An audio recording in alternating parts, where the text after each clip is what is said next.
Музыка и слова народные. Обработка Юрия Пулатова. «Твоя улыбка». Исполняет Баходур Нигматов. زیر چادرت نگاه به ما میکنی، بردی دل و جان ما، چه جلوه ها میکنی، چه جلوه ها میکنی. از زیر چادرت نگاه به ما میکنی، بردی دل و جان ما، چه جلوه ها میکنی، چه جلوه ها میکنی.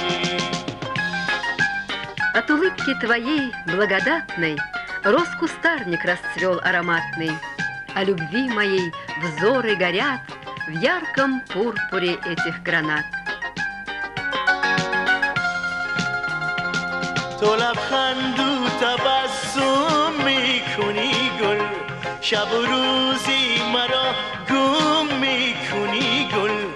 اگر میلی دلت بر عاشقی نیست، چرا رسوای مردم میکنی گل. اگر میلی دلت بر عاشقی نیست، چرا رسوای مردم میکنی گل. از زیر چادرت نگاه به ما میکنی، بردی دل و جان ما، چه جلوه ها میکنی، چه جلوه ها میکنی. از زیر چادرت نگاه به ما میکنی، بردی دل و جان ما، چه جلوه ها میکنی، چه جلوه ها میکنی.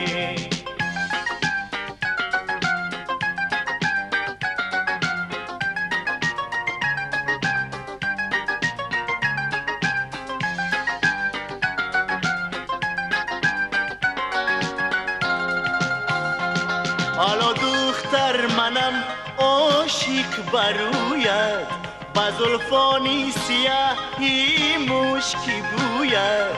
خودم عاشق دلم دیوانه گشته، خط و کاغذ روان سازم بکویت. خودم عاشق دلم دیوانه گشته، خط و کاغذ روان سازم بکویت. از زیر چادرت نگاه به ما میکنی، بردی دل و جان ما، چه جلوه ها میکنی، چه جلوه ها میکنی.